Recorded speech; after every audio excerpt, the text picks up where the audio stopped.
Good evening, everyone, and welcome.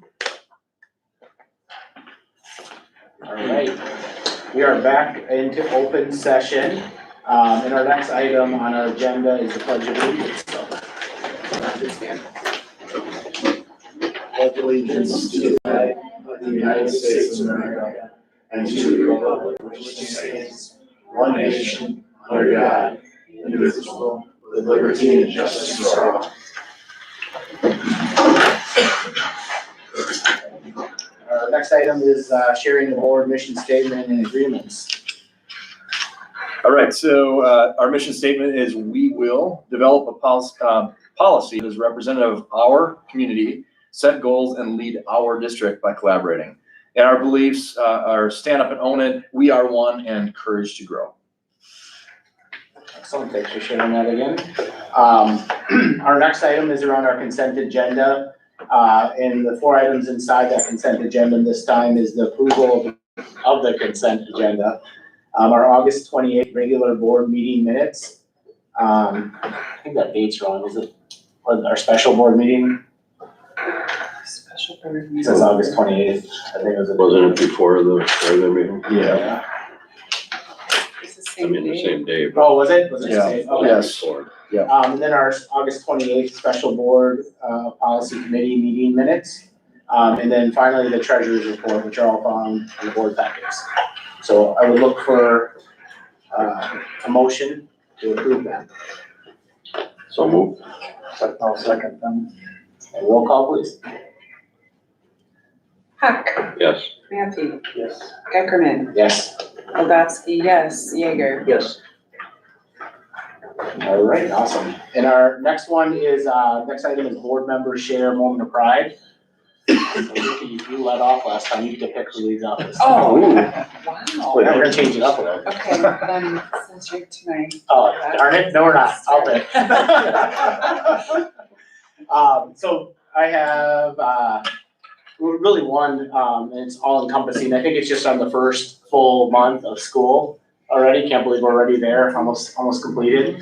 And that's inclusive of the work that's being done by C.D. Smith and all the contractors that still allow for education to happen while all that work's going on. It's cool to see. And then, just all of the events that are going on in the schools and especially the student body, how like every sporting event, every event I've been to, there's been a large turnout, which is awesome to see, just the engagement from the team. So that's my end. I'll go to you, Rick. You're left. I guess we're going left this time. There you go. I've gotten several comments from people and given an email about the improved level of communication throughout the district and the willingness of the district leadership to work with parents in resolving situations. And we got, when you guys are here, we got an email specifically about you guys and the work you're doing on the playground to make things smooth and keep kids involved. So just really happy to see the level of communication going up. And then the willingness of the administrators to work with the parents is really good to see. Next. All right. So usually in my spare time, I try to get out and attend high school sporting events, but over the past 2 weeks, I have ventured out to see some of the younger students in our district. I attended a 7th grade girls basketball game, and that went well. They were able to beat Camel Sport. And then this past weekend, there was a punt, pass, and kick competition for 6 through 12-year-olds, and that was neat to see. Adam Mickey, one of our educators, took the lead on that along with Rick Thompson, a community member. I also saw Coach Ibarra there, so he was showing his support, so that was cool to get out and see that. And mine is just about the renewed buzz about the construction project. I'm hearing things that people are excited where not only are they seeing some dirt piles, but walls are going up at the high school and there's piles all over by Bessie Allen and stuff. So at the presentation playground.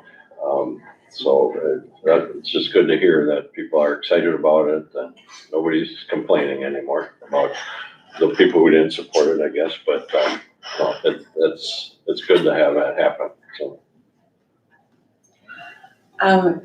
I would say in general, just a lot of comments and talk and buzz about, just our district in general, as far as, wow, things have really changed, positiveness, everybody seems to be on the same page and happy, and so a lot of that, which is awesome to hear. And then, yeah, community showing up for goings on at the schools.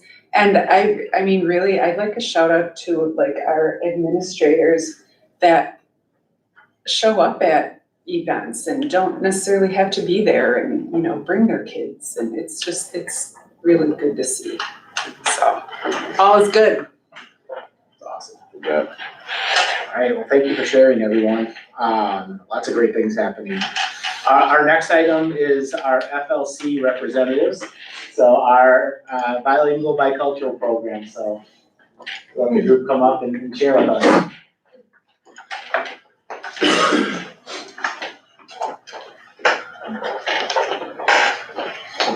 Okay, yes.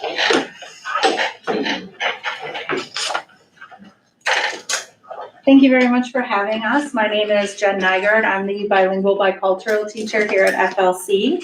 And we have with us some of our students who participate in our bilingual program. This is Jimena, and you are in which grade?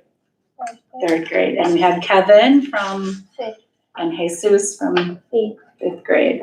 So I just wanted to give just a really quick introduction about our bilingual program, and then I'm gonna let the kids take it from there. So we have two other teachers in our multilingual department who work with our students on English, and they are Ms. Maddie and Ms. Pilat. And as far as our bilingual program goes, we are considered a heritage Spanish bilingual program. And what that means is that all of our students who have a background where they speak Spanish at home or have a heritage connection to the Spanish language are invited to participate in our program. And within our program, what we're really focused on is creating students who are both bilingual and biliterate. So they can not only have conversations at home with their families in Spanish, but they're also learning to read and write in Spanish. And the reason that we do this is we know that the academic, social, financial, vocational, all those things, there's so many benefits of being bi or multilingual, and they're very impactful in students' lives. So we're very proud of the fact that we are a bilingual bicultural school here at FLC. Okay, so we're gonna start with Jesus. His mom was nice enough to share with us. This is a video that has pictures from his life when he lived in Mexico. While the video is playing, I'm gonna let Jesus, are you ready to share? ¿Y quieres compartir en español o en inglés? Okay, so he's going to share some things with you in Spanish, and then I'll translate for him what he's saying. So, okay, ¿quieres usar el papel? Okay. Sí, ese es uno.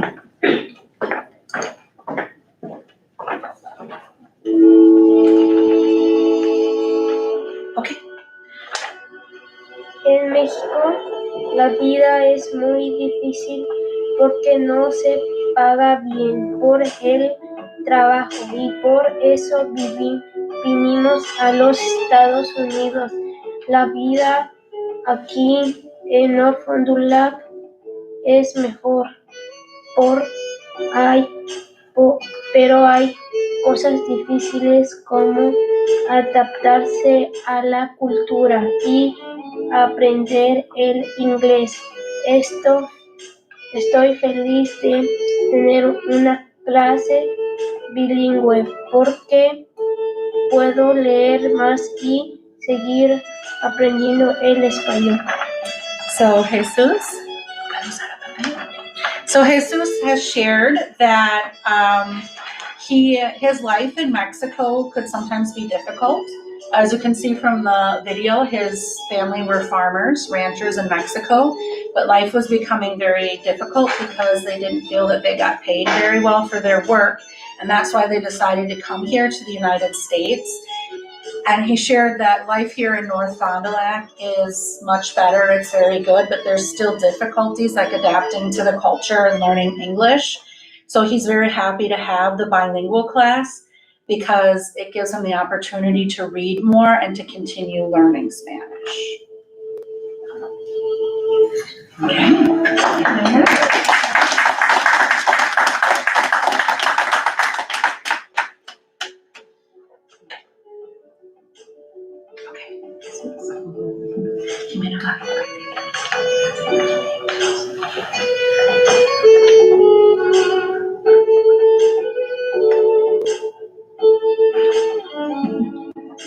¿Y fue la primera vez que has visto la nieve?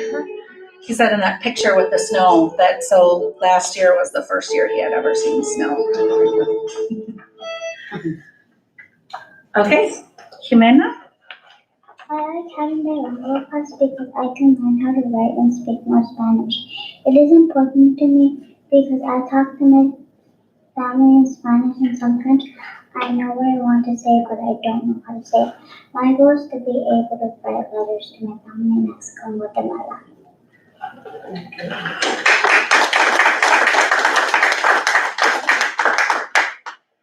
Cuando tenía 5 años, tuve un amigo que solo me hablaba en inglés y yo no le entendía, pero cuando después en la escuela que comenzó a aprender en inglés y después de 2 años mientras hablaba en inglés, se me olvidó hablar el español.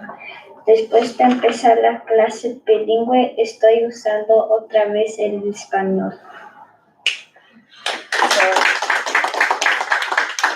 Kevin shared that, so his situation is a little different than Jesus in that you were born here, right? So Kevin was born here and spoke only Spanish at home as a young child, and he shared a memory of being 5 years old and having a neighbor friend who would only speak to him in English, and he's like, whoa, I don't understand, what he's saying to me. But then he started school and he started learning English. And Kevin is now considered totally fluent in English. He has exited our EL program.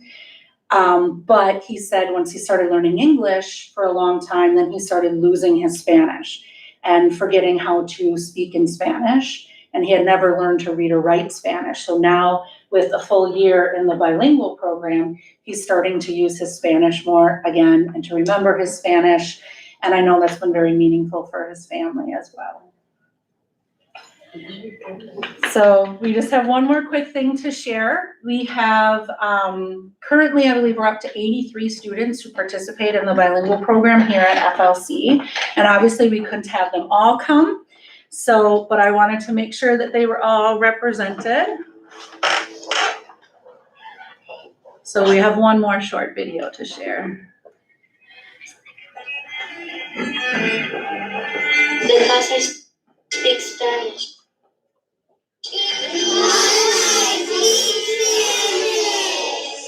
I can listen, slowly, and say, Familia! Madre, amor. Because I speak English. Because I speak English.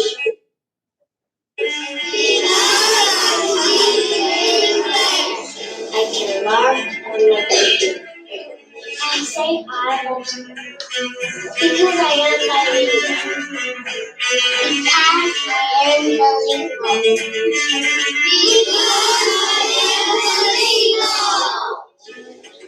I can read books and e-books. I have friends and amigos. I am and friends. And en juegos, pero entonces yo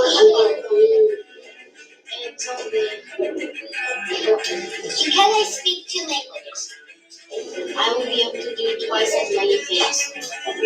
How twice as many? And do everything I do twice as many.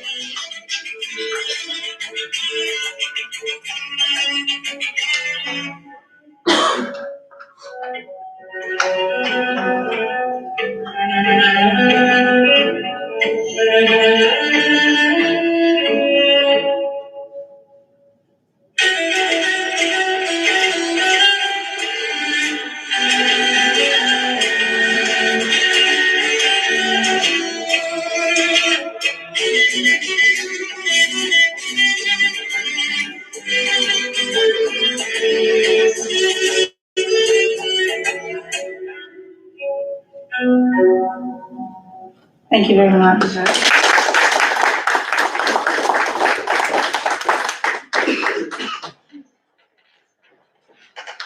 Can we ask any questions? Can the board ask some questions?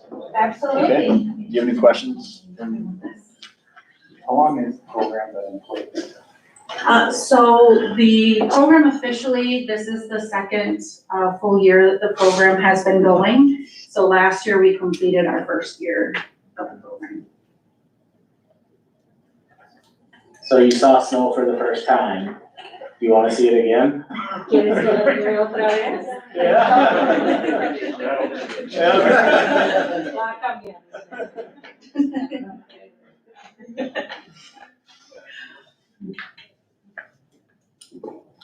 What's your favorite thing about FLC or going to school here?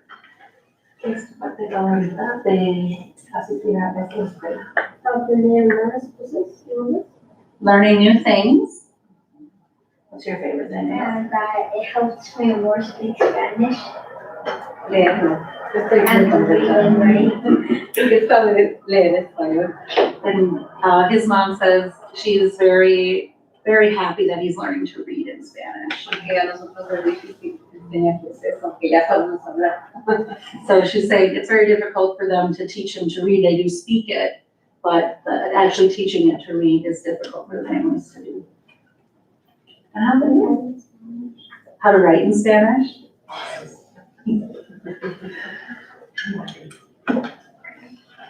Thanks so much for coming in and celebrating you all. You're so amazing and keep having fun learning, and you've got great teachers and people, and you've got great families that can help and support you. This is a good place to be, and we're so happy you're here tonight with us. Thank you. Thank you very much.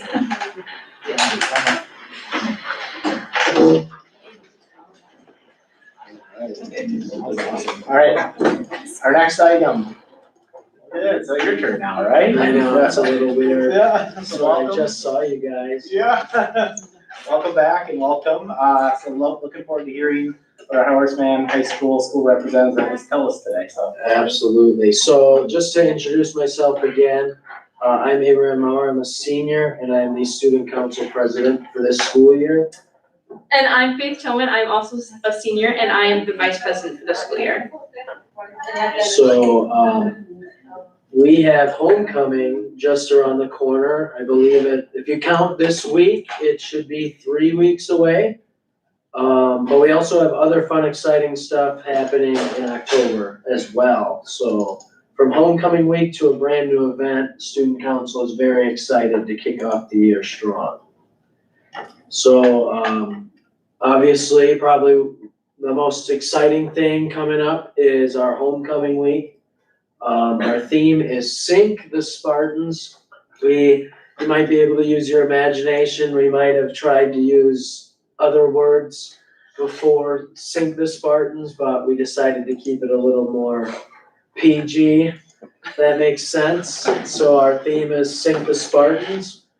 But our spirit dress-up days are really interesting. We all voted, and I guess they're not as usual as I've been accustomed to with my brother being in high school and now me being a senior. So on Monday of that week, the dress-up day will be Soccer Moms versus Barbecue Dads Day. Then on Tuesday, it will be Twin or Dynamic Duo Day. Wednesday will be Barbie Day. And Wednesday is also a fun day because the Powder Puff game will happen on that Wednesday. Go Seniors! But following that Powder Puff game, will be a pep rally and homecoming court announcements. So that's a fun day. Thursday will be class color day, which I didn't think I didn't put all the class colors because I don't know, I feel like that you'll see all the vibrant colors. But Thursday's a really fun day. It's probably my favorite day of the whole week because Spirit Olympics is the big thing on Thursday. We get class versus, all the classes are competing against each other in very different and unique ways. Very talented ways, if I say so myself. If you can, like, one game is blowing a bubble gum with whipped cream in your mouth. Another game we've done in the past is you gotta peel a banana peel with your feet. Blindfolded dodgeball has been one. It's real fun.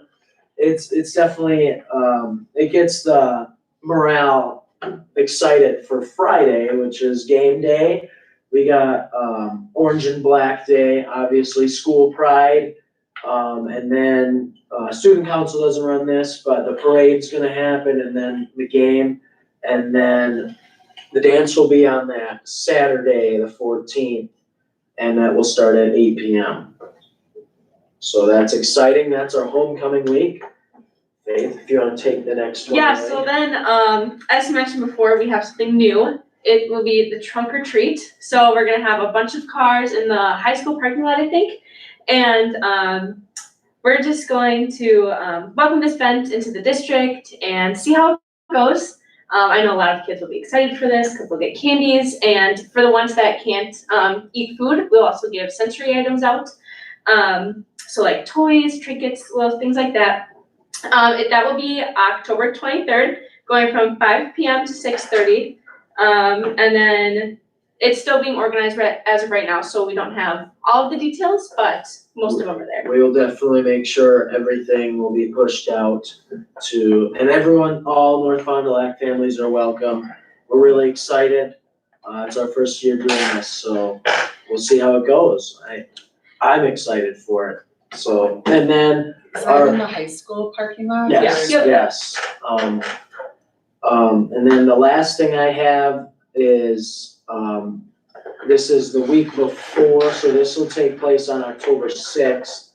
We, as a school, or not as a school, I apologize, but for National Honor Society and a couple key club members, on October 6th, they will go to Sheboygan Falls during the school day to participate in Feed My Starving Children, and that is absolutely fantastic. This will be my second year. I've done it with a different group of people besides the school, so this will be my third time doing it. It's absolutely lovely. Feed My Starving Children is a group that relies on people who volunteer their time willingly, and we will pack food bags to help feed people in third world countries. I believe last year, I don't remember the exact number. I mean, it was big. It was way up there. It was a huge Yeah. number, but we packed a ton of food bags, and I think it said we fed a lot of children for a whole year, just in our 2 hours or however long it was. It's truly an amazing event, and National Honor Society and a couple of key club members will be doing that. That's all I have. And then next month, I'll give you all the results of everything. Hopefully the seniors win Powder Puff games. I'm fired up. So, yeah. Who's coaching? That's what I want to know. Are there coaches We don't- designated to? We don't know. We don't I pick don't yet. know. Alright. It's tough. It's still early in the process. Yeah. But, Is there application for that? I mean, Well, the girls really, I think we vote. the we- girls usually vote on who Yeah. we wanna be, just because, we can only have 3 coaches out there. But then the other ones, we're trying to convince them to be the cheerleaders on the other side. Yeah. It's a need of that, for sure. Well, welcome. Yeah, I look forward to the year and just getting to know you a little bit more and sharing the information that's going on here as well. So appreciate you. Thank you. Any questions from the board? Nice work. Yep, well Thanks for done. coming tonight. Thank You're you. welcome to stay, but you're also welcome to go if you have Yeah. other things to do. Awesome. All right, well, we'll move on to our next item, which is our clerk's report. So, Vicki, it's all yours. There you go. Thanks, Thank Kim. you. We have, excuse me, donations and a big thank you to these people and organizations, Backpack Buddies, $50, Wayne and Janice Shingen. Again, Backpack Buddies, $75 from Helen Miniman. Backpack Buddies, $1,000, All Tools NBT. And the fourth Backpack Buddies, $50, Denise Gation Brooks. And then STAR, S-T-A-R donation, $700 from the North Fond du Lac Optimist Club. So thank you to all of them. It's wonderful. I have a good question. Were we ever able to find out who, most of those are recurring. And and it's great, they donate every month or pretty much every month, but there's the one company, and I'm trying to find the name again, you just said it, but All Tools NBT. yeah, do we know the connection they might have to the school, or is it just something they believe in and want to do each month for us? So inspection service in North Fond du Lac. I don't know Okay. who owns it. That I don't know. Okay, that, then it doesn't really matter, it's just awesome that Yeah, they do that. for sure.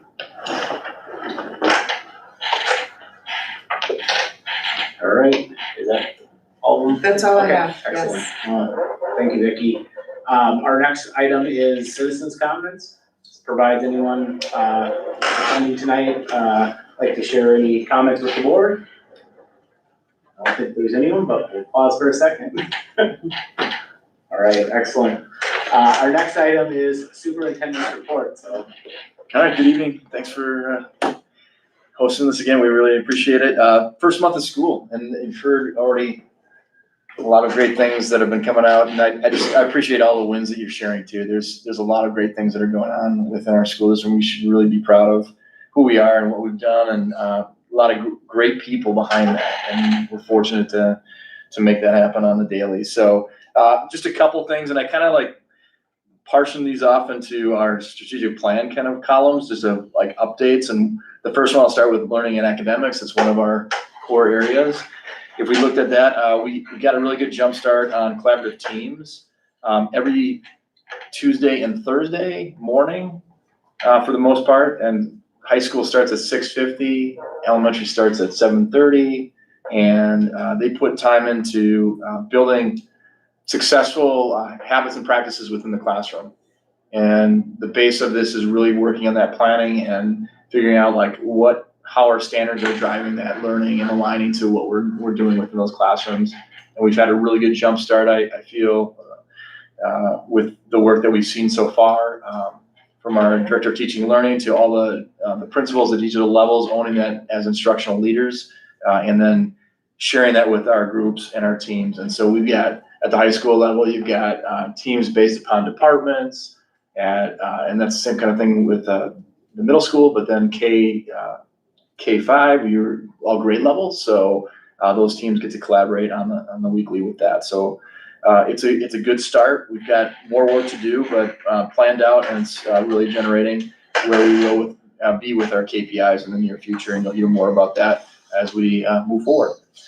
Another thing from the learning and academics, high school, and we invest in this thing called ed efficiency. I don't know if I talked a little bit about this before, but for purposes of intervention and enrichment for our students, there is a program now where we can, the students have that choice and option to go to different classes during that Oriole time, Tuesday through Friday.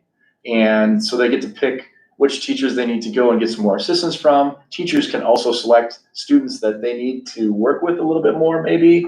So the intervention component's there, but also the enrichment part of it as well. So clubs run through that, different activities that they can be part of. So Ed Efficiency is a program, an IT program that allows that to happen and really put that together. And so I think it's helped kind of get a little bit more organization and utilization about how we can get students through our buildings every single day within that. So that's been a big thing as well.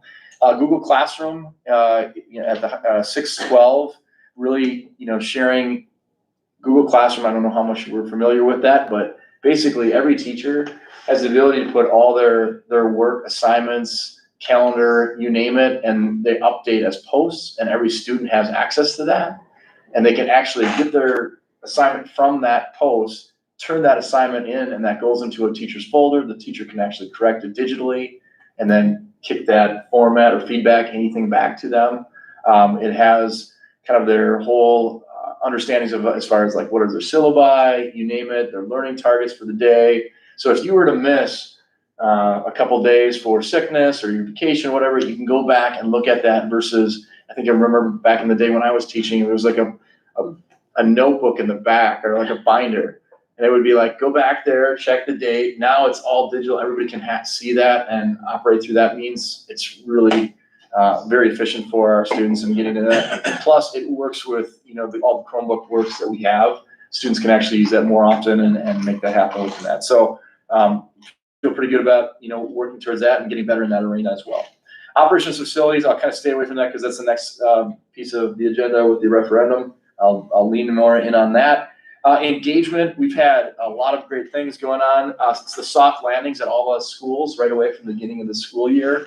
I don't know if we really mentioned too much of it, but I think there was dances going on one of the days. There was food trucks and outside happenings. There were, just get to know you and just really understanding that first 3-day period that we had before, and we got that granted by the state to be able to go a little bit earlier. I think that really made the world of difference. Plus, just the way it gradually increased. So we had 3 days, then we had 4 days, and we had 5 days. I think just looking and hearing from our staff and our students, it was like, oh, that was a good transitional thing building up to making those happen.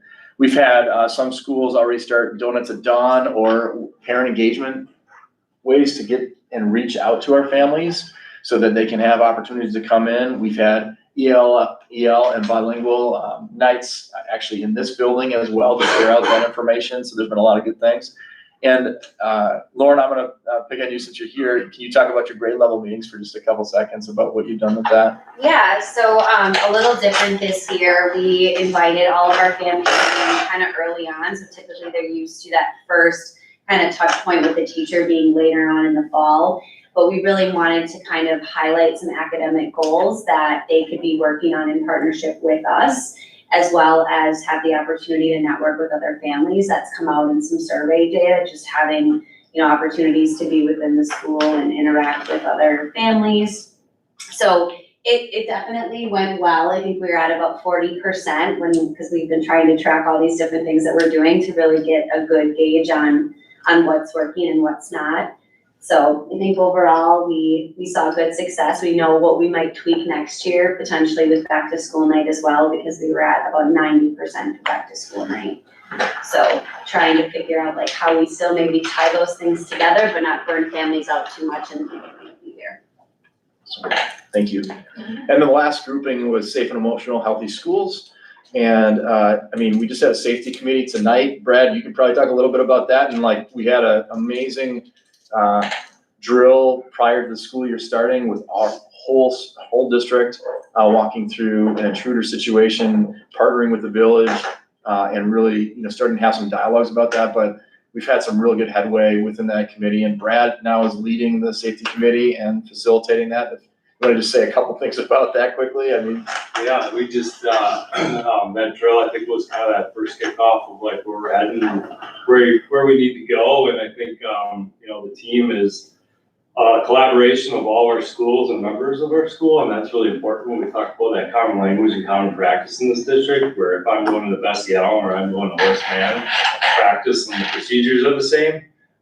And it won't matter what building you're in, and having that type of common language, I think, is our goal. There's a lot of work to do yet. We talked at a meeting tonight, and it's a little overwhelming at times, but we know that it's good work. We just have to keep putting in that time, and, you know, people are willing to do it. And it's a high priority in this district, and, you know, we know safety, when we listen to the news, is all over the place, but we just want to be ready and, you know, have people informed and feel good about what we're doing, and I think we're heading in the right direction for sure. And we made some great gains in just a small period of time too, and Brad's being very humble, but just like in terms of like communication, even to our staffs, alluding back to what you were saying before, Rick, when things pop up, we have things in place where we can come together and we really have that common language already established. Now we're just building upon that and working it through not only our staff, but now our students too, and our families. So that's the next to come with that arena. Panorama, the surveying of our students will be coming up very shortly too, to get that SEL like look and see where they're coming from. So super excited about that. We've got some ideas that we're going to be kicking out so that we can survey in later October. So a little bit in that area, but working on it we're still renaming a little bit of our AMHE team. We had it, our mental health team, and I think it's now looking at like mental fitness as our mental fitness team, and seeing how we can best help our staff and our students. That's some work we've already been doing with Carrie Nitz as the lead facilitator in that group as well. We do cultural work once a month in those morning meetings. So we work based upon what Lucas Jaden and Jones, and some of you had a chance to hear him. I also have him on video, so if you missed that morning, I'll kick that out to all of you so you can see that. We also have ownership of that. We can share with our staff, so you can get to see, you know, how he presents in front of the group. But tomorrow, for example, we'll be leading some cultural work and adding onto that for our staff, so we can continue that mental fitness and be the best we can be within our day for all of our students. And then, Chris, I'm gonna put you on the spot too with CISA 6 and the SEL with our instructional aides, or our aides too. If you wanna just talk a little bit about like how they're helping and assisting with that group. Yeah, no, definitely. We have been meeting with Erin Austin from CISA 6 and also Melanie Sickinger. They're experts on SEL, and they're just working with us on just the adult behaviors that we have that can sometimes unintentionally set children off. So how we can be aware of how we're showing up, and then how we can support kids with their social and emotional learning. So it's really coming full circle, and we've really pulled our instructional aides into that learning. Also with some strategies, we have a subscription to Goal Book, which helps you with writing IEPs, but it goes well. It's very involved, but they now have access to that, so they can look up some strategies for behavior, social, emotional, academics. So really our aides are taking on even more of a teaching role, which is exciting. Great, thank you very much. So that's about the month. I'm gonna flip into the referendum updates, and Dave's here too to kind of share a little bit. You all have this flyer in your folders today, I hope. You're invited, groundbreaking, October 4th. I know we've already broke ground, but this is more of the ceremony, and we're so thankful we have broke ground. And it's been, it's amazing how fast we're seeing this stuff happen. Steve, you alluded to that before, but the speed of these walls going up already at the high school, the work going on in BAMS, if you haven't had a chance to just check out some of this stuff, they're really after it. And it's great to see their response factor so that we can have everything ready to go for that 24 school year. And it's gonna be good to see. Dave, I don't know if you wanna like kind of update. I mean, in terms of like Trefford, I'm just gonna do a walk around here really quickly. Trefford, the project's basically done with what we've done. The fences are up, it's been paved. We got grass growing. We got grass growing. It's perfect to grow grass right now. We're doing well with that. And we're waiting on the playground, which I indicated before this meeting, their governance board is working on that. They're halfway to that point of what they need for the funds, and they're continuing to get after that because they want to be able to order that piece by October. So pretty aggressive approach, but good things happen there. And basketball court, I still cannot get over when we were walking through and the kids were coming in the first day and they were all like just sharing like, we've got a basketball court, we got a basketball hoop, just ecstatic that there was, that, and the pavement is just like awesome for the community and for them as well. So we're super excited for Trefford. And then going to ELC, we've got the playground in place there already, and masonry almost done. I was just looking at it today, and I mean, any updates you have there? Block wall done there, they did the weatherproofing today, so they'll be starting on stone work, and the other products that are going on are tying her up, and so right behind that's site work, it's curb and gutter and sidewalks and blacktop right behind it, so we're looking probably 6-7 weeks, that site will be done except for probably landscaping. So making good headway there. And then where the first part of the project started is over at the high school before the middle school. And as if you drive, right down, the road here from here, you're seeing those walls going up. And I don't know how many trucks were there this morning. They were going to town. So I joked around with the job superintendent today because there were 7 C.D. Smith trucks there this morning at 6 o'clock. And I was like, would you bring the whole crew or what? They've got an opportunity to get more guys there, and that's why they're bringing in as many guys as they can while the weather's good. So they have high hopes of having that building out, not usable, but weather tight by the middle of December. So that's huge. And because the progress there was going so well, we moved over to BAMS. We were initially gonna start out in the front of Horace Mann in the commons area, but it was a better move at that time. There's, some pieces too that we wanted to make sure we were good on first, but in the back of BAMS, those pod areas, they're going to town, and you want to update where that is too? The first pod, the one in the north north area more is, they'll have all the foundation walls up by, Wednesday or Thursday in Fort. So, getting ready to dig pod 2, it's kind of a unique situation where they have to pretty much get the concrete in that one before they can start digging the next one. So, the push is on. We're moving a gas line in the front by the commons. So that's kind of what put us behind there, so to speak. But it's given kind of a race now. If I can get forward light year faster than what Skeeter can get the walls up on the Bessie Allen side. So we are making great headway. And Skeeter's a project manager, right? So you hear that name, that's what we're talking about. And then so then I'm just moving around. So I guess any questions you have about, we're really happy with how things are going and the speed of things and what's being done so far for our district. Just a quick thing on Trefford's playground.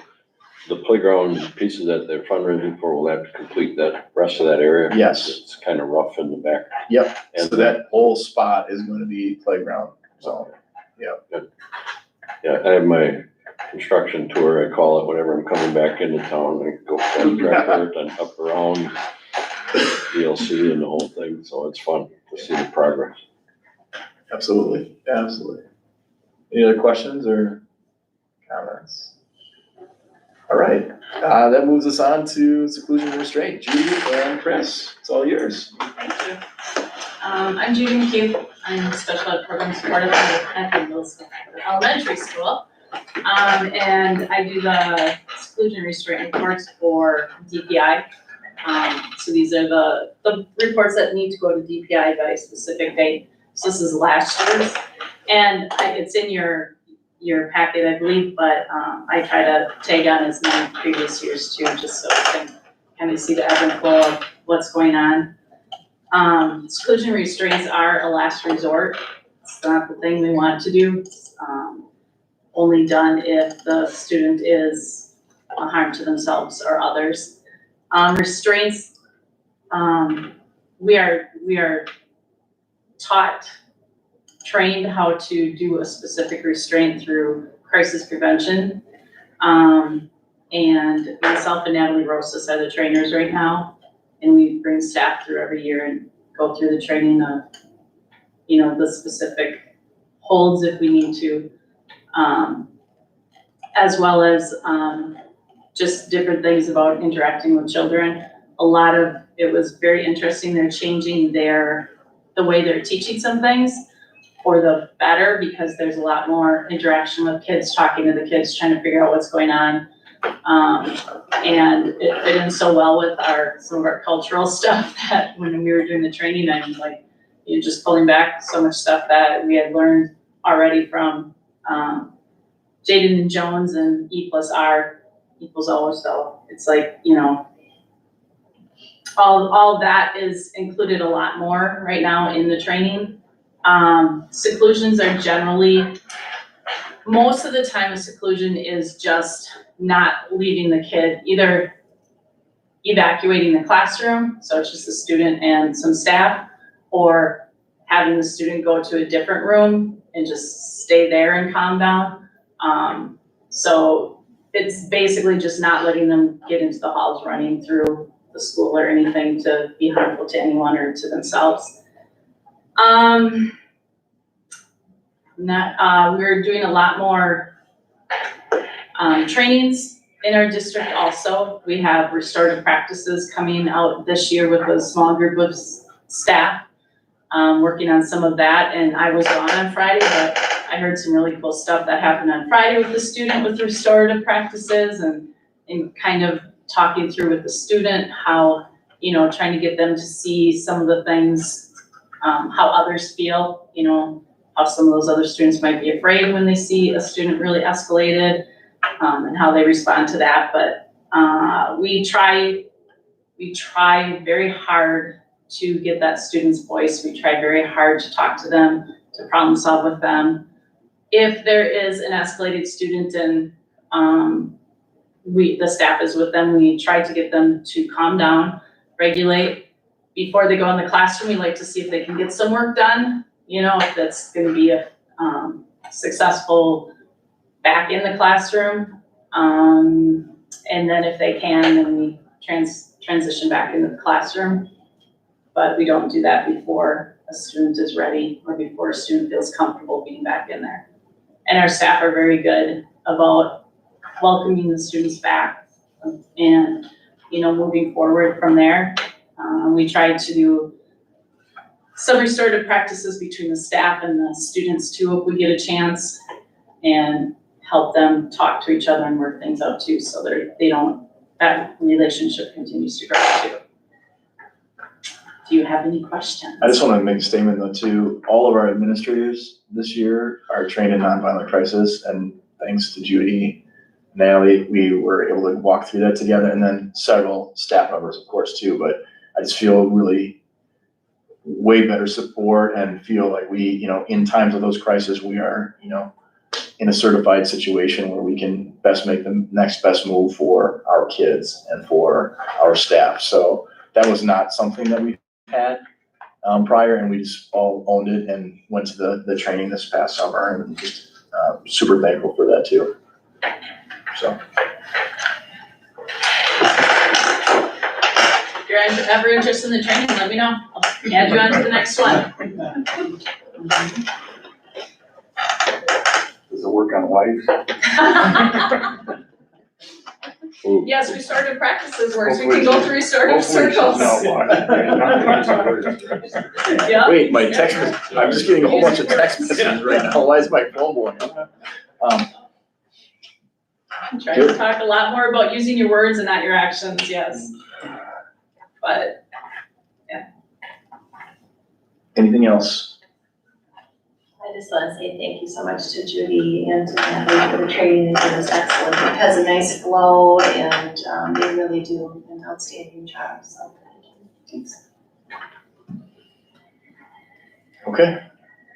And then, any further questions? I do not have any more future board agenda items at this point in time. Like a couple things I just wanted to. Please. Probably going back and forth a little bit with Maria on the budget stuff. And I know you're gonna bring that up. But, Yeah. I had asked for like that average salary by district, thinking it would be a hard thing to get. And she turned it around in like 5 minutes because she got it from CISA 6. And the email exchange with CISA 6, there was an offer for them to sit down with her and expose her to all the data that they have that she can access. And I guess in looking through some stuff and trying to get ready for the budget, I guess it'd be interesting to know what data CISA 6 has comparing districts. Because we want to stay at a certain point salary-wise and student class sizes and things like that. And I thought those numbers would all be very difficult to get, but it sounds like CISA 6 has a pretty good data bank of, at least that's the implication I got from the email. So it'd be interesting at some point to hear from them on what data is available to us that might be able to help us. And I just also wanted to follow up at some point. We had talked about committees isn't the right word. I lost the right word now. Where we're going to put together Task forces. And we haven't talked about that for a little while. So I'd like to Bring that back. see what our plans are for doing that. Good.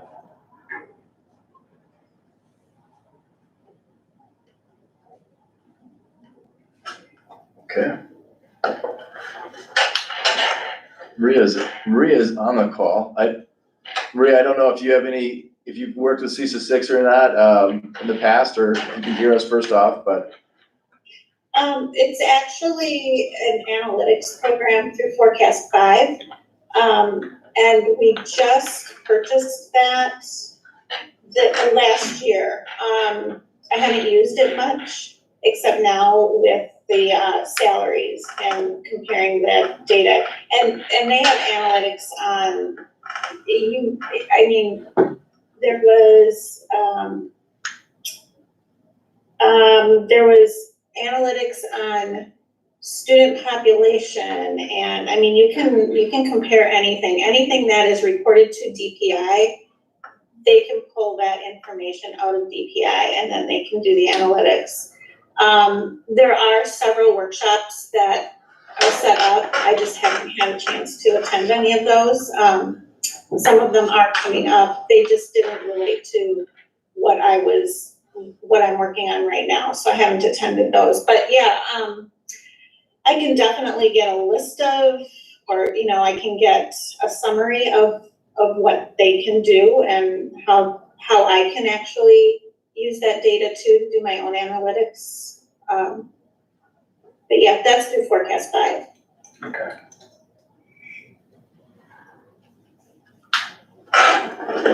Would it be helpful, Maria, if the board could share with you anything that they're interested in, just so that you're not on a, or would you rather do it though, just kind of looking what's available and then presenting that way? If you have things that you are interested in, I would definitely, if you could get that to me, that would be great. And then I can see what, I'm just thinking that you don't know what you don't know. At least I don't know what I don't know. So Sure. I gotta dig more into it and see what is actually, what that analytics program is capable of. But from what I understand, anything that's dumped into or pulled out of Skyward and pulled into DPI, we can use that data and then compare data with other districts.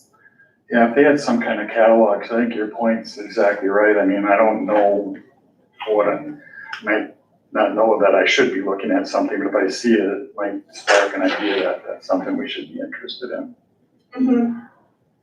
Salaries is a big one. That districts do use just to get average salaries, subs, anything where you want to collect data and compare it. But yeah, I'm sure I can get a list of things that districts have used that have found useful. That would be great. And there's gonna be different things that you're gonna want to see depending on what time of the year it is or what you're working on, if it's a referendum, so yeah, I can do that. Compensation model. Thanks. Anything else? All right. New business, I just want to point out before moving into that, since we haven't had a chance to discuss health insurance options, I'd like to table that for either a special meeting, and we'll talk more about this in closed. But we need to walk through some things before to get to that order of new business first, okay? Thank you. All right, our first item on new business is to set our annual and regular Board of Education meeting dates. That includes the annual meeting, our regular meetings, and then the facility committee. So I don't know, Matt, if you wanted to share anything on that before? Yeah, I guess it's more up to the board and on the feelings of like keeping and maintaining the times that we have and we run throughout the year of the course. I mean, we've got, our Gants, started in terms of what's run each month, but, is this the time? Does this time work for everybody? Is this the day that works for everybody? Do we have enough times during, to meet during the month? Those kind of things, I guess, are questions, but I think Steve too, just having done this before within that arena, it's, really up to the board to figure out if they want some different things here as well, right? Yeah, on the regular meetings. Yep. And that's we have policy, I'm assuming the Neola policy is also the same where it's the fourth Monday of each month. Yes, yep. But then we can, with a motion at a previous meeting, we can change, like we do for Memorial Day, for example, or Christmas. On the annual meeting though, that's a little bit different animal, unless there's been some interpretation where a board can now get involved. But historically, because it's a meeting of the electors of the district and not a school board meeting, the meetings has to be set by the annual meeting, the previous annual meeting. And if there's nothing on the agenda, then it just continues each year until you decide you want to change it. We used to do it in July, and everybody did it in July and realized that's way too early to have any effect. And I think here we pushed it back to September once, and then we had this idea we should do it at the middle of October, right before.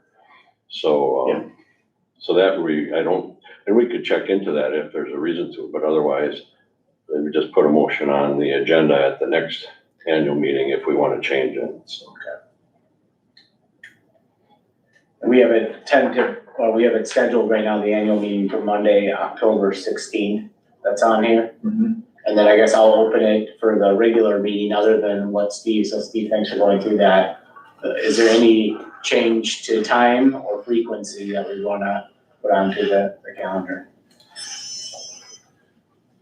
Well, as far as balance, I think it's good for the community to know, those who are interested, that it's always going to be the fourth Monday. They can plan or look forward to that. And then if we get the word out, which we do, if there's a reason to change it, if we would want to change it, or there's been talk at times to do like Fond du Lac is twice a month, every 2 weeks. We had decided we don't have enough need to do that or enough stuff for an agenda of twice a month. But, I think whatever we do, we need to just kind of establish a routine somewhat so that people can expect it. The other side of that though is we seldom get anybody that comes, but like tonight we have 3 people watching online, and I think one is there and one is here. I just have it in the background here. So there's not a lot of interest, but there is if something gets hot, some hot issue comes up, I guess. So I guess that's my comments. It kind of works both ways. Time, I'm pretty flexible, and you'd want to make it convenient, for public if they do want to come. Yeah. But I guess I can see, keeping the regular meeting the way it is.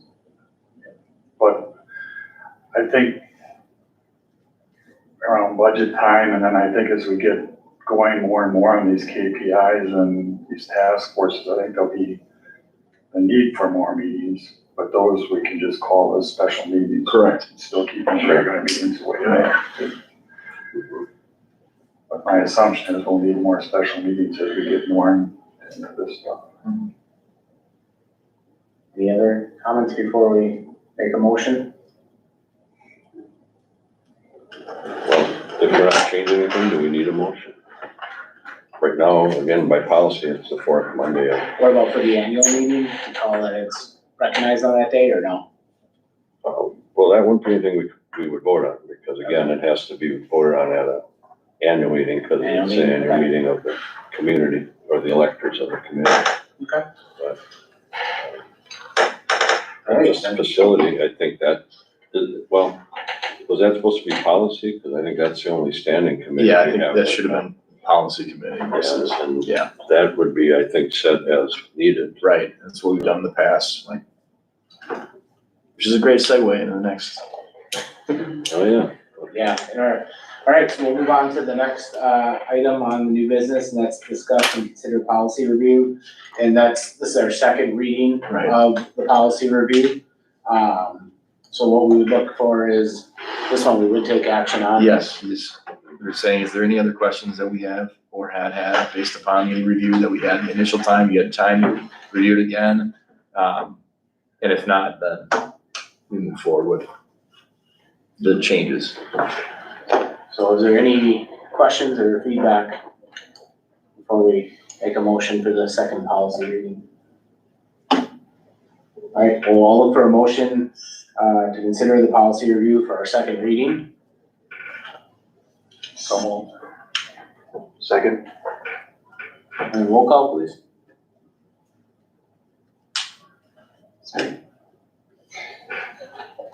Had a brain bleed for a second. Matthew. Yeah. Jaeger. Yes. Beckerman. Yes. Goldowski, yes. Hack. Yes. Alright, and then our third item, we're gonna table, the discussion and consider health insurance options presented in closed session, which we're gonna go to closed session after today's open session. Our final item is discuss and consider initial, adoption of the budget, in total school levies and tax rates. There is a attached budget adoption memo for 2023-2024 in our packet. So that, Insurance school, is that what it is right here? Yeah. Yep. Hi, Maria. Hello, everyone. well, Thanks for, this is normally a meeting that I would attend in person, but, my husband had to have an emergency appendectomy yesterday and he was admitted, so I'm home with him today. So, thank you for having me virtually. So yes, you have the actual budget adoption document and then a memo that I put together. And the budget adoption meeting is something that every district has to do by statute, prior to the annual meeting. Now, as I've mentioned before, we don't have the pupil count. That is not finalized yet. It was done on Friday, but the numbers are not tallied, and compared with the other districts, that due date is not until September 29th, when everything is locked, and then we have access to that data. So that will actually be presented at the annual meeting on the 16th. So right now I'm using flat enrollment in my assumptions in building the 23-24 budget. So just a side note there. For 22-23, I just wanted to touch on that really quickly. That is on that budget adoption document, and it's labeled unaudited 22-23. Our auditors are still working on our audit. They have until December to get the financial statements out, so they'll continue to work on it. We have a pretty good idea of where we've landed for 22-23, and if you remember back last October, it looked like we were going, well, actually in May, when I did the budget revision, it looked like we were going to end up with a $101,000 deficit. And what we're showing right now is a $287,000 deficit for 22-23. That is mostly due to health insurance.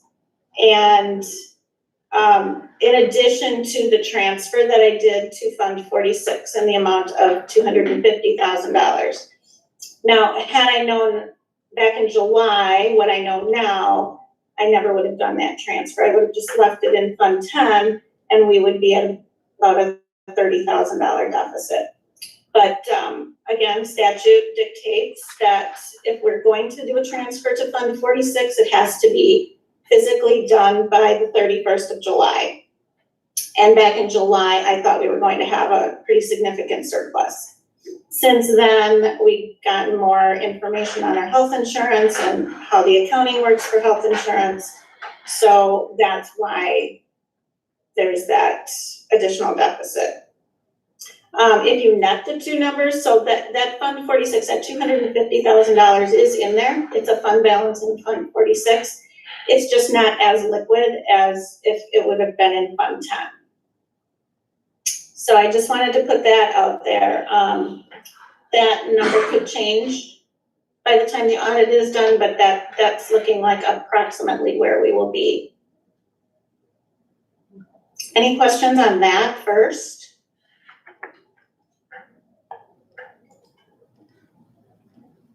Okay. So for 23-24, let's see. I've given you the assumptions. I've also given you kind of a timeline of the information that we're still waiting for. They're big numbers that are coming in yet. The final equalized aid, our final equalized property values, the number of voucher students that we have, and that all will come with the open enrollment numbers and the third Friday, the pupil count. That's due September 29th. Also, the health insurance renewal rate. I have a typo in number 6. It is not 1%. I've put 13% increase in the budget currently. So those are the numbers that we're still working on, and we'll be talking about the health insurance a little bit later. So hopefully we can finalize that in the next week or so. So with the assumptions that I've highlighted below, it's looking like the deficit would be about $162,000. That would be a fund balance of 15.94% compared to if we do land at the $287,000 deficit for 22-23, that fund balance percent would be 16.98%. And that is below our policy of 20%. So for the next meeting, if that's where we end up, or if that's where we think we're gonna end up, we should look at that policy and waive that policy again for this year. We've done that the last few years because we haven't been able to maintain that 20%. So again, I highlighted some of the budget expenditure assumptions, some of the budget revenue assumptions. And we talked about the deficit that we would be expecting based on those assumptions. A couple things to remember, and just as you're looking at these numbers, if you remember back in, June, July, this state did pass the biennial budget, and districts that were below 11,000 could go up to 11,000, or they could take a $365 per pupil revenue increase. We were at about 10,300, so we're actually gonna go to 11,000 per pupil for this next year, and then for this year, and then the following year, we'll increase that by $365 per pupil. And within that revenue limit's made up of tax levy, and it's made up of state aid. And our state aid is going up, which means our tax levy is going to go down. That revenue limit is like a pie, and if one of those ingredients goes up, the other one's going to go down. So I know Rick had the question, well, our revenue per pupil is going up to 11,000.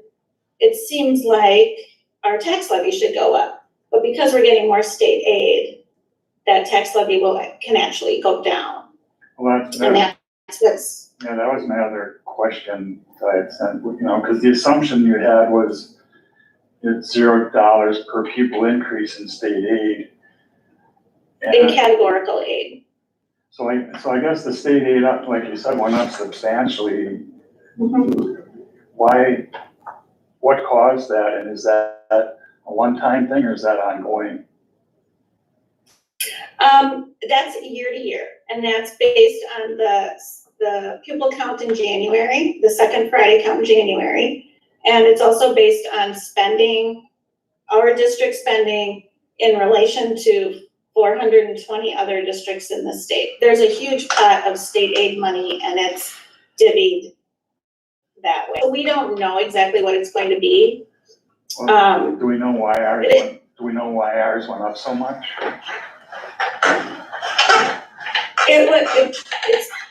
It's again, based on the pupil count and But the pupil counts. our expenditures. I don't know the exact formula, honestly. That's determined by DPI. But those are the factors that they take into consideration. Mary, doesn't it also involve the equalized valuation of the district? Isn't that a factor in that? That's calculation? another one of the, that affects the mill rate, yep. Right. So yeah, I just wanted to, and we'll talk more about that at the annual meeting too, and what makes up a revenue limit. Let's see. A couple of the other assumptions that I made, I'm including $50,000 in transfer of service as part of our revenue. And what transfer of service is when students move into our district that come with a higher cost. Typically it's special ed, but it can also be EL, where if we have to hire staff or a one-on-one aide or something like that, so they come in with additional cost, we can actually receive revenue from the state for those unexpected costs for those students. So, and we will hit that 50,000. So I wanted to just mention that and talk a little bit about transfer of service and what that's all about and why that's important to us. So there will be changes to this 23-24 projected budget. This is just the preliminary. So right now, the recommendation is a levy in the amount of $6,330,198. And that's the combination of the general levy, the non-referendum, referendum, and community service levies. And then that would generate a mill rate of $7.83, which is down from $8.15 that we had in 22-23. And again, that will change a little bit. And looking at, and I know you've been busy, and so I know you see this file thing that I asked for, but in Fund 10, I'm confused because, we've increased salaries significantly. I think I heard you say there's 13% built in for the health insurance at this point. Transportation went up, all that stuff went up significantly. But Fund 10, the expenditures only went up $347,000. Yeah, we had some retirements. We had some people leave us that were higher salary, that some were maxed out in the salary compensation plan. And then we were able to hire at lower and we're talking, it can be a $40,000 swing. We also have really young teachers coming in that are waiving insurance or they're single. There's a lot of places that we can save money, and that is one of the big ones. Another one is we had been spending ESSER money last year. We also were spending charter school money last year, and that charter school now that grant now fell off. So I'm not sure how to say this, we were using as much of that charter school grant money as we maxed it out, we used it all. Now, we're not gonna have that kind of revenue coming in for, the charter school. We're kind of now living within our means and we have all this stuff. So we're not purchasing equipment and technology. So that could be $200,000 right there. Yeah, because, okay. So I'm guessing with that file, if you'll be able to give me that file, I'll be able to build that bridge between the two. Yeah, sure. I just haven't been in the office to be able to. I totally understand. Yeah. Yep, I can get that for you.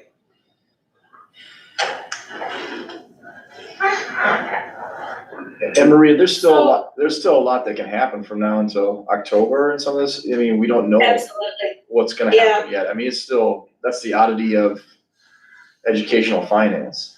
Is that fair to say? Absolutely. That's what I've been trying to stress is, yeah, there's a lot of information still coming. There's a lot of information coming on the revenue side, right? But the expenditure side, we should be pretty solid right now, right? The expenditures, yes, I would say yes. Yeah. Mhm. And I had another quick question here. In the debt service fund, there's a decrease in that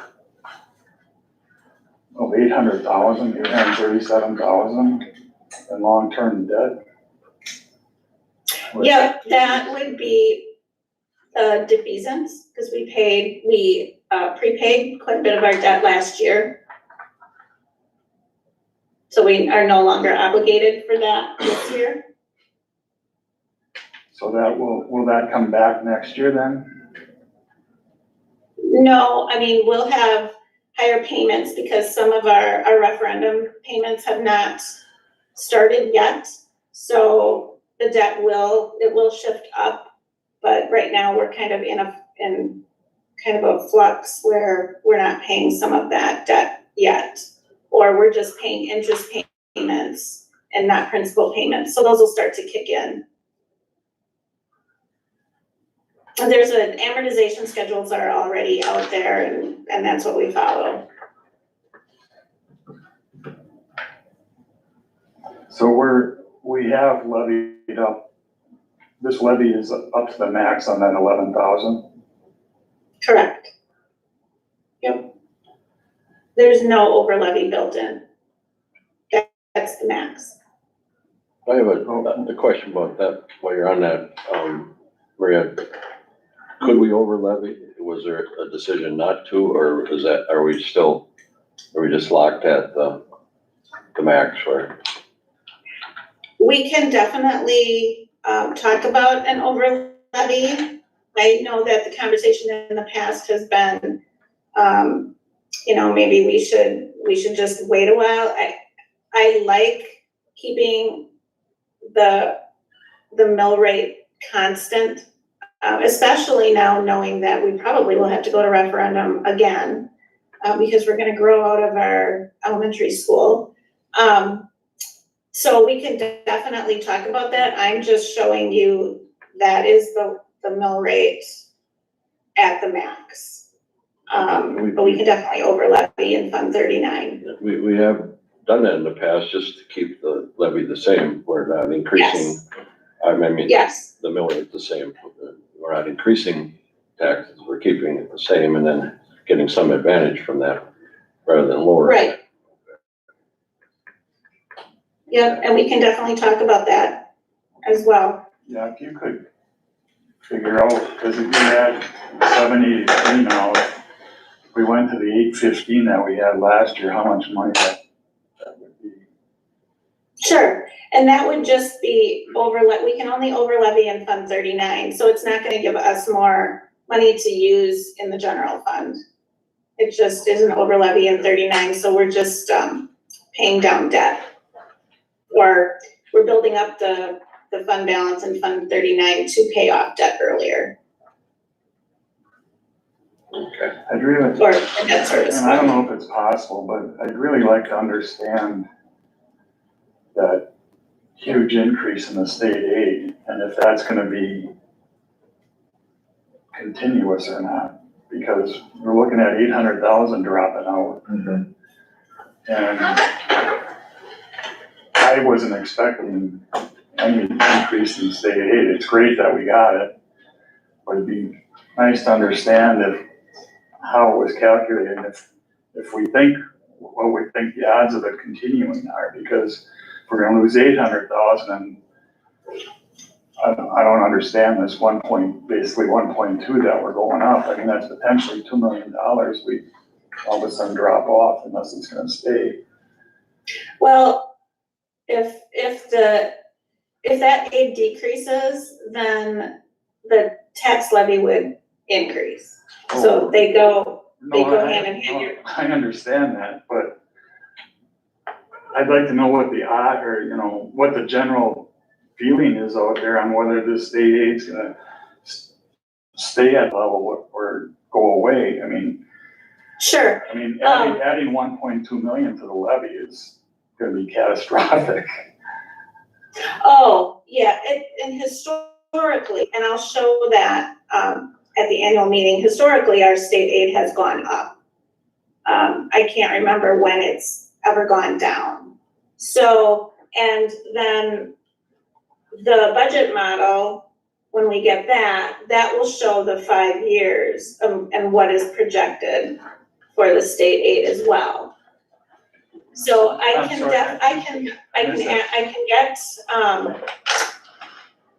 get more information for you on how that's all calculated by DPI. But just know that in November, December, that 5-year projection will show where the state aid is going based on our assumptions. You're talking about that, Bear. you're talking about that bear? Yes. Because we Yes. haven't been using that, have we? No, I have not been using it for more than, I just use it for 2 years. I don't use it for the 3+ years. But, I mean, I can show that to you. I know you've been interested in that, so I can definitely show you that. And we can build I can build some assumptions in there, and then we can kind of get a picture of where that's going. Yeah, I think it's important with that 800,000 moving out there that we have some idea on what the state aid, and if we're gonna be able to cover that 800,000 without going back to referendum. Well, if we can't really, you know, we can only make assumptions. There's no real way of knowing in 2 years how our state aid will be until we know all the factors. But Baird has a tool that other districts are using that we just haven't used. And you're forecasting, right? I mean, I understand you're making assumptions, and if those assumptions don't come true, the forecast is gonna be wrong. But at least, I mean, looking at a straight line, I mean, it looks like a pretty easy data forecast. I mean, like Maria said, the state aid seems to be going up over the last 5 years at a fairly constant rate, even though they changed the way they're calculating it. But I don't know, I just feel very uncomfortable going blind into a couple of years where we don't know if we're gonna need to go to referendum or not again, not just on that 800,000. We have to start planning for it somehow. Yeah, and like I said, I can build salary projections in, I can build insurance projections in. The key to the budget is the revenue, and we don't know what the state's gonna do in 2 years. This 2-year budget was a complete surprise to everybody. Nobody could have projected this. So it's really, that's why I don't use the 5-year. Right, but I mean, I would assume you can come pretty close to what your expenditures are gonna be over 5 years. Well, I didn't know we were gonna be giving 4.7 and 5% salary increases. So I would have budgeted in 3, to be honest. We wouldn't have known that 3 years ago, but we'd have known last year, we'd have known that this year was gonna be a lot higher than we thought it was. Well, I when mean, your CPI was higher, I mean, yeah. I totally understand we're making assumptions here, and those assumptions can change. But I guess if everybody else feels comfortable going into this blind, I'll just shut up, but I mean, it doesn't seem right to me, but. I think that's really, go ahead. Rick, can you just explain what part you think we're going into blind? At what point do you think that we're going, I just need just some We've clarity. got the 800,000 for this year and next year, and then that drops off. Are we gonna have to go to referendum for that 800,000, or are we gonna be able to cover it? And so we have one more year of the biennial budget after this year, and then we don't know. And then then we've got that third year. So yes, I get it. In that case, we don't know what revenue we're going to be getting. So we will have to just use past trend, past data. I would assume flat revenue as I'm building a 5-year projection. And if you use that, the result is probably going to be, yes, we have to go to referendum. You know, I'm looking But at, I understand that you wanna see that, and I can definitely get that for you. I'm just saying, I'm looking over the last, 4 years of state aid, and it goes up basically a minimum of 5% every year.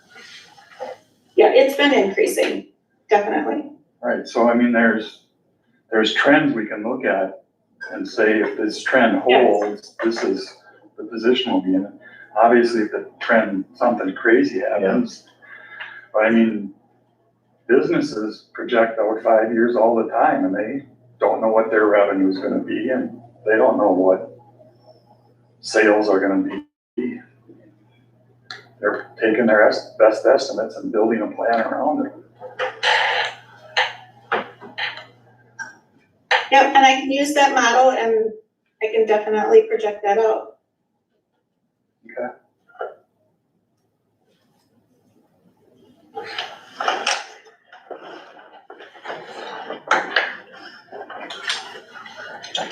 Are there any other questions or concerns on the documents that were presented?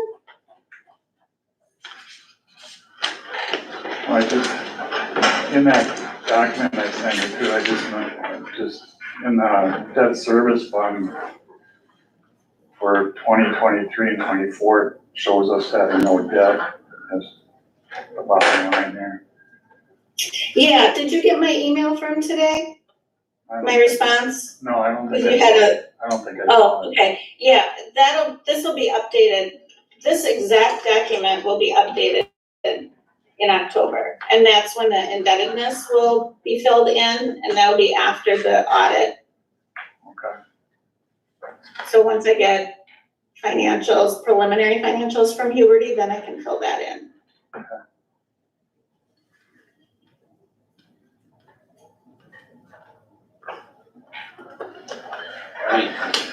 So Maria, is there a specific, there is a specific number that should be in our motion then tonight, right, to approve? Yes, it would be it's the total of the levies, so it's $6,330,198 for the levy, and the mill rate of $7.83.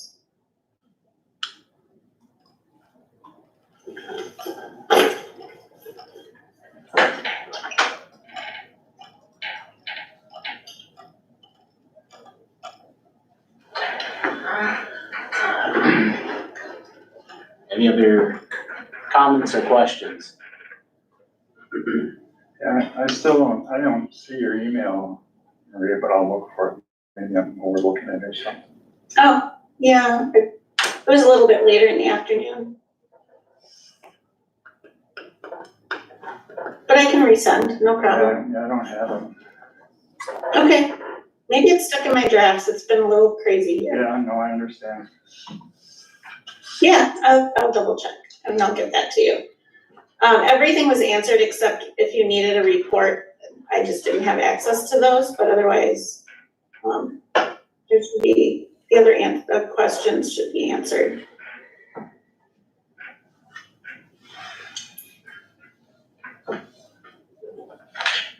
Good. Well,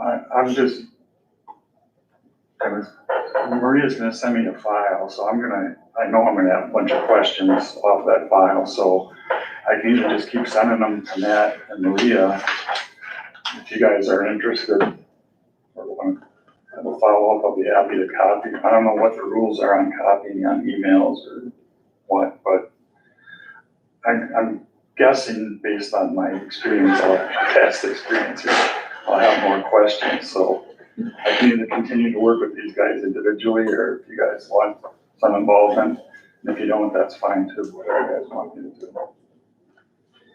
Yeah, I don't, from, on this, from copying on that kind of information, I would say probably no. It's just my opinion. Once we had reports out for everybody, and it'll be public as well. Yeah, I think if you want, say if I wanted it, I could ask Matt to send it to me direct, not crossing board member to board member. Then that gets into the quorum question. Okay. So. So I should just respond to whoever's, Correct. asking. Yep, Okay, yep. okay. Okay, so I just wanna make sure I have everything. You're interested in a catalog from Forecast 5, what's involved in the state aid calculation. We'll get those 5-year projections, in the next couple of months, and what the effect would be if we keep the mill rate stable. All right, and then that file that I asked for. Yep, that's on my list as well. The Forecast 5 stuff, that just can be back burner stuff. I mean, the budget stuff is the critical stuff right now. So, Okay. you know, if you have the CISA 6 stuff, can wait till after we're through the budget stuff. Okay, great. Great, thank We're you. making a motion now for the 783. That doesn't, you know what I mean? Does that, if all of a sudden. It's initial This is adoption. just- Initial? Yeah, Okay. yeah. Alright. But we need the dollar number in there, the 6 Okay. million. Gotcha. Okay. And the mill rate. All right, then our motion would be, Thank you, Maria. yeah, thank you, Maria. Thanks, you're welcome. We discussed and considered the initial adoption of the budget and total school levies and tax rates. The total levy was for $6,330,198, which then has a mill rate of $7.83. Well, I have a question. Sorry. Yeah. So Maria's gonna check to see what it would be to raise it from the, whatever it is, 783 to 815. I mean, I'm guessing that's something, well, I don't know, I'm asking the question, I guess. Do we decide that at the annual meeting, or do we have to decide before that? Yeah, that'll be decided. Actually, I have to double check. It's either the annual meeting or the regular board meeting. This mill rate will definitely change. So yes, you would consider that, you can vote on that. What I'm saying is everybody comfortable just waiting until then to have a discussion about it, or you just wanna have the discussion at the annual meeting? It seems to me that should be something we should have prepared before the annual meeting. The annual meeting is not the final vote either. It's a continuing process, but then the October regular meeting is when the board certifies the numbers, right? Maria, Right. So if there's time in between there, We should have a meeting. I would think at the annual meeting, we'd wanna present what we think it's gonna actually be. Yes, I would do that. I would present this scenario again, and I can also show what it would be to maintain that $8.15. So you'll present that at the annual, And we could Yep. potentially have another meeting between the annual and our regular board meeting, which is actually the final vote. If we Yeah, needed to discuss If something. you need it. If you need it, yeah. Okay. Could we get the information before the annual meeting? Similar to what you sent us in the packet where you show us what the effect would be? Sure. It actually has to be published, this budget has to be published 10 days before the annual meeting. So, yeah, so you'll have access to it in early October.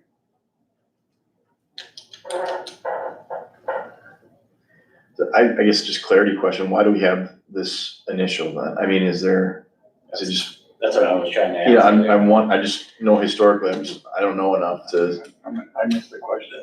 why do we even have this initial share out? And Maria, maybe you know better than I do too, but Yeah, this, it's by statute. It okay, by has- statute. Make the There are motion some- on, like, Maria. There are some districts that actually do their annual meetings in August. Yeah, So this could be their final, this meeting could be their final budget adoption. So, it's a timing thing, but budget adoption is part of the process that DPI mandates. We switched our annual meeting to be later, as late as it can possibly be, so that we have more information to be able to make these decisions. But yes, in our case, this budget adoption is really, I don't wanna say it's meaningless because it does give us a starting point, but it's not a budget that we'll be making final decisions on. so no matter which way But- if we, let's just say hypothetically, if we voted or they voted, it really doesn't have too much hold other than we're just starting the adoption process.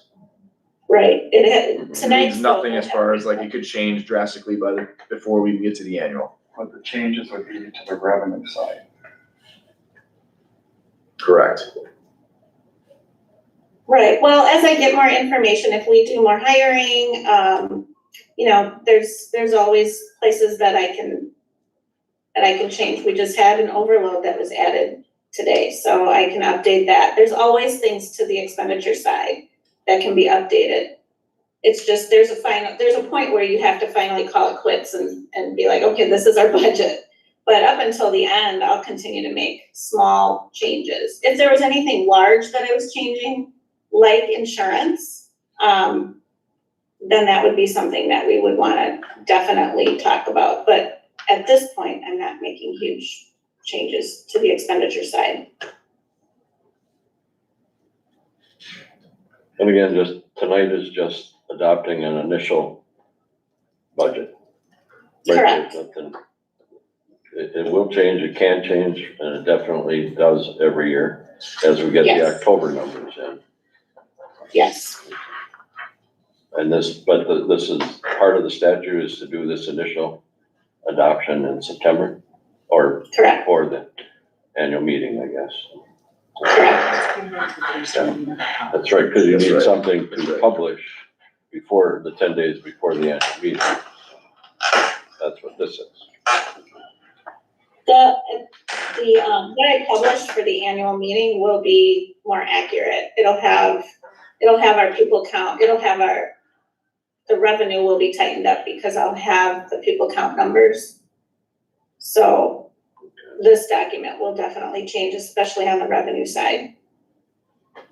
And on the 15th, you get the equalized value of the district. Correct, And that's the day Correct. before that'd be on the weekend, but, okay. So there's another thing that will be more accurate then too, by having that equalized value. right, yep, that affects the mill rate. It's crazy because we're already we've been operating since July 1st with a budget that is still very much up in the air.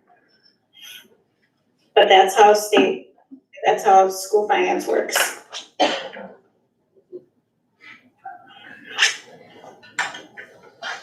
All right, I think I'll reread the motion piece and then any other questions before we get into that?